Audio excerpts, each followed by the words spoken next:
41 NBC. It's time for Friday night football action. You're in the end zone, insured by 1-800-SAFE-AUTO.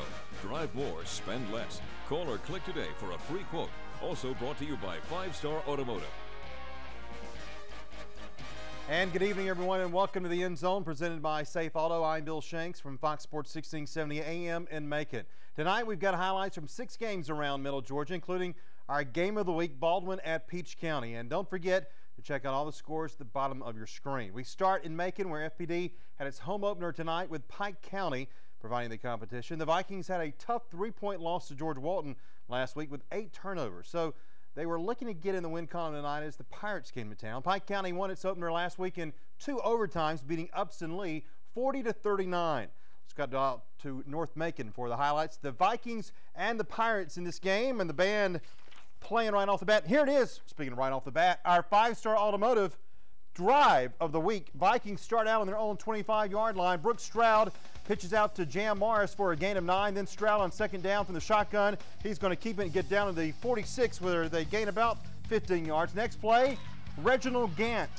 He's going to go up the middle, get about 6 yards on the play. Then Stroud again keeps it 2 yards. That'll be a first down for the Vikings. Then on fourth down here, Vikings knock on the door. Stroud, nice little pass route to Scott McCormick, and it's another first down for FPD. Then 2 plays later, Stroud again to McCormick again. Left side for the 6 points, and that is a touchdown for FPD, and the score was 7-0. Pirates losing, and that was our 5-star drive of the week. Now a little defense for FPD. Pike County hands it off to number 2, but Noah Groover with a nice tackle. Then a big turnover by Pike County near midfield, and the running back coughs it up, and the Vikings recover and get the ball back on a good turnover there for FPD. Vikings go to work on the Pike County 36. Stroud will roll to his right, and he's going to find Alec Martin. It's complete on the 2-yard line. Great catch, and the Vikings are knocking on the door. Then Stroud keeps it, and he's going to get in there and spin and get in there for 6 points. And after the PAT was 14-0 late in the first quarter of play. There's the score after the PAT right there. To the second quarter we go, and here is the Ford hit of the week. Coming up right here, Pirates near midfield, past the right side, and a host of Viking defenders. Boom, boom, boom. They got more than one hit on that guy right there. Nice play by FPD. FPD will get it back now, and they are deep in their own territory. Stroud will drop back, pass, wants some yards, but he's going to be picked off near the 43 by Tony Anthony, and their Pirates would get it down to the Vikings' 20-yard line there. But Pike County would go for a long PAT, or rather field goal, but it would be partially blocked by the Vikings, and they would get the ball back. And Stroud would get going again on offense on his own 5. Watch him go. How about a 24-yard run to get out of danger to the 30-yard line there, and then a few plays later, handoff to Reginald Gant, and he takes off. He's going to keep on his feet. Watch this run. Cut back to the center of the field, and 30, 25, 20, 15, 10, and knocked down right there near the 5-yard line. Darren Moore would punch it through for the 6 right after this, and this was all FPD in the first half. They were up 21-0, and FPD would go on to win the game 24-0. They are now 1-1 on the season, and they will be off next week. Now let's go to Ed DeFore, Westside, and Daugherty here with the score 7-0 Westside. First quarter, Daugherty gets the kickoff, and they're going to catch the ball, get about 15 yards, and Jonquavius Johnson and Devontae Smith will take him down. Trojans now for Daugherty. Handoff to number 1 who takes the ball left side, 5 yards before Daniil Binion will take him down for Westside. Now number 3, a 15-yard pass, number 22, who will take it about 10 yards. Clement Tyler, good defense there for Westside. And now, again, Daugherty back looking, and it's going to be picked off, and Kimball McGee is going to take it to the house. 50-yard touchdown right there. The PAT was good, and it was 14-0. Seminoles out on top. Now Daugherty with the ball. Number 7 will get it, tries to run up the left side, but he's taken down by Swain and Milner there. Now pass coming up, but it's going to be intercepted again. Kimball McGee again. 20 yards, and he's going to get tripped up and fall down there for Westside. Noah Grayer will get the ball here, and how about a 20-yard pass coming up to Jakari Mann. Touchdown, Westside. PAT not good, and it was 20-0. Westside out on top. Daugherty now with the ball again. Punts it on their 4th down. McGee catches it at the 38-yard line and will take off. I think this kid had a pretty good game. I mean, he's going to score, but a flag would bring it back, so it would be called back, unfortunately. Westside with the ball. Grayer to Hollingshed. He runs up the right for about 10 yards here before Daugherty trips him up. Then Grayer again. 35-yard pass coming in the air. DeQuavius Walker, touchdown, West Side.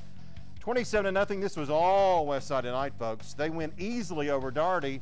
The final score is 41-0. The Seminoles will host Northside next week. All right, when we come back, we'll see if Tattnall snapped its 2-game losing streak.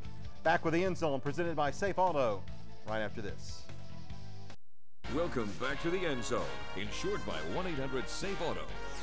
The Drive of the Week is brought to you by 5-Star Automotive. Who would have ever thought about this storyline? Tattnall starting the season 0-2 with John Millage at 2-0. These two teams met up tonight at Jack Baines Field, and if you had to worry a little bit if you were J.T. Wall and the boys from Milledgeville, Tattnall had never started the season 0-3 under Barney Hester, the head coach, and he's been there forever. Well, close to forever. Last time John Millage even beat Tattnall was 1999, so could they break that streak tonight? A battle of the Trojans. Here we go. Let's take a look at some of the action of this game. Here comes the Tattnall Trojans, and here comes the Trojans from John Millage. On a beautiful night for football, but it was hot. John Millage will get the opening kickoff here, and Tyler Ward is going to get a pretty good play for the Tattnall Trojans to bring down the runner right there, and John Millage would try to go to work. The quarterback would try to pitch it, but it's going to be a high pitch right there. The running back can't handle it, but he would recover for John Millage. Tattnall will get it back after a punt. Kel Gerald's hands off to Clay Humphreys, but John Millage with good defense right there. Then Tattnall near midfield. Gerald's will spin and try to get some yards, but John Millage stops him. Watch this defense right here by John Millage. Again, Gerald's nowhere to run. It would be a punt fest, which is not fun for highlights, folks. I hate to tell you that. Fans were not happy. They like to see offense, that's for sure. But this was all defense. John Millage was trying to get some offense going. Number 47 up the middle. Tattnall brought him down there. Tried to bring him down. Finally brought him down. No offense at all. Final score of this game was 10-0.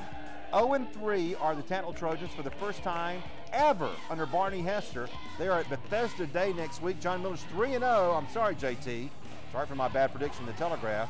They are at Trinity Christian in Dublin next week. Now to Henderson Stadium, Northeast and Central. More defense. Oh, great. Third quarter, Central's going to get the ball, and Bobby Cummings is going to go to work. Tries to look for an opening here, but Timothy Fuller will have about a 10-yard loss there. Good defense by Northeast. Now Northeast with the ball. Devion Anderson, the pass to Jerry Butler, but he gets slammed by Carlos Ferguson. Then Anderson hands off, throws it to, or pitches it to Jackson. Nope, no, good defense again by Northeast. Central now with the ball. Cummings the pass to Carswell, but it's blocked by Jackson. Then Chargers again. Colbert gets the ball, tries to run right side, taken down by Darius Jackson.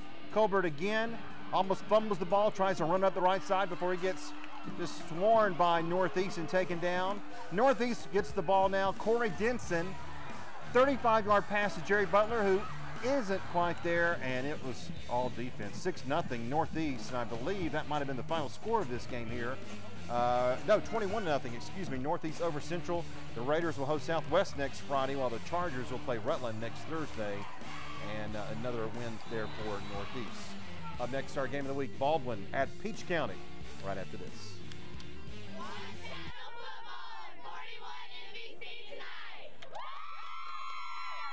Welcome back to the End Zone, insured by 1-800-SAFE-AUTO. Hit of the Week is brought to you by Ford. There are a few times during the year when we get a great matchup between two outstanding programs in Middle Georgia. We had that tonight in Fort Valley as Peach County hosted Baldwin. The Braves moved out of Peach's region and up to Quad A with a realignment, so this is a non-region game now, but they probably made a smart move to keep this rivalry going. Peach County won by 3 last year and had won 3 games in a row over the Braves. Both teams started out the season last week with a victory. Baldwin beat Jefferson County while Peach beat Perry. And here we go to Fort Valley for our game of the week, brought to you by Safe Auto. How about that sunset right there? Not too shabby in Fort Valley. Peach, first drive of the game now. 2nd and 10. Trojans on their own 45, and they try a little razzle-dazzle. DeAnthony Grant takes it on the reverse, 53 yards, all the way down to the Baldwin 2. Watch him go, and he is going to have a great run there to knock on the door for Peach County. Baldwin, though, would stiffen on the goal line, but on 4th and goal, quarterback Greg Williams will get it in there for the touchdown, and the Trojans were up 7-0. Ensuing kickoff now, Baldwin decides it wants a big run too. How about Cantavius Thomas? fields it at his own 10 and takes it all the way to the Peach County 43-yard line, but unfortunately Baldwin would come up empty on that drive, and they would get it back though on their next drive though. They would give it back to Thomas on the pitch out, and he's got a first down for the Braves right there. 2 plays later, Thomas again trying to get some offense going, but Peach County's Alex Dickey comes up with a loose ball, and the Trojans are in business in Baldwin territory. Big turnover there after a pass interference call in the end zone. Keyshawn Lowe takes the handoff from the 10 and rumbles and gets all the way down to the 1-yard line. They will punch it in for the score on the next play to make it 14-0. Peach County out on top. Second quarter now, and the snap goes over the head of the quarterback, McGee, and it rolls around for a while, and Tyree Solomon picks it up for Baldwin, and the Braves are back in business looking for a little bit of offense. But on 4th and goal from the 6-yard line, they will get it with this pass from Chambers to Kelsey, but it wasn't easy getting it in. I tell you what, the score was 14-7 Peach, and the Trojans would go on to play great defense and win this game. 42-7 the final. Peach now 2-0. They host Warner Robins next Friday. Baldwin will host Waco. They are now 1-1. And again, 42-7 the score as Baldwin loses its 4th straight game to Peach on the night here in Fort Valley. Scoreboard coming up right after this. Join me weekday afternoons from 3 until 6 for the Bill Shanks Show on Fox Sports 1670 AM in Macon and online at foxsports1670.com. Plus, check out the morning show with Chucky Olson and Daniel Shirley every weekday from 7 until 9. Tomorrow, the Saturday Scoreboard with the legendary Bobby Pope. All right, let's get to the scoreboard and see what's going on around the state of Georgia. And we start Mountain of Sales. They fall to 1-2 on the season. A 40-21 loss to Deerfield-Windsor tonight in Albany. The Knights knocked the Cavs out of the playoffs last year, won again tonight. Cavs are at Westfield next week. Stratford Eagles improved to 2-0 on the season. They beat Pinewood tonight down in Belleville, 20-12. The final score. Stratford will be at Deerfield next week for a tough game. Tift County Blue Devils blew out Houston County 56-7. The Bears have won their opener last week against Harris County. Rough loss tonight. Houston County will host Northside Columbus next Friday. Perry over Alcovey from Covington, 29-17. That evens their record at 1-1 after their tough loss to Peach last week. Tonight in Griffin, Rutland Hurricanes suffer their first loss of the season, 20-13 to Spalding. George Collins' Hurricanes now 1-1. They are at Central next Thursday. West Lawrence beats Bleckley tonight, 10-7 in Cochran. Raiders are now 1-1. They host Dublin next week. The Royals also 1-1. They will be all. All right, Dodge County. They may be one of the best teams in Middle Georgia. They blow out Hawkinsville tonight, 41-0 in Eastman.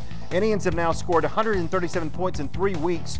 Dodge off next week. Hawkinsville will host Perry. Also, Waco over Emmanuel County Institute, 48-22. Washington County now 3-0 on the season. Down at JC Stadium tonight in Fitzgerald, the Purple Hurricanes shut out Irwin 31-0. Fitzgerald now 2-0 on the season.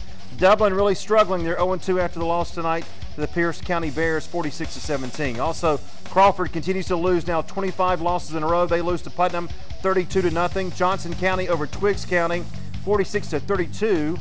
And also, Wilcox loses to the Monroe Tornadoes. This is kind of a surprise to me. 28-14 is the final score. Wilcox will be at Dooley County next week. They had that win over Wilkinson County last week, and they lose tonight, unfortunately. A couple of other scores for you. Mary Persons also wins tonight, 25-21 over Jones County. Westfield over Brookwood, 49-13. Crisp Academy had 287 yards rushing and wins big over John Hancock by the score of 54-0. And Terrell Academy over Windsor, 48-0. And again, our big winners for the night: FPD, Westside, John Millage, Northeast, and in our Safe Auto Game of the Week, Peach County wins over Baldwin. That's our show tonight. Thank you for being with us. We're back next week for more high school football highlights. For all of us at 41 NBC, I'm Bill Shanks. Good night.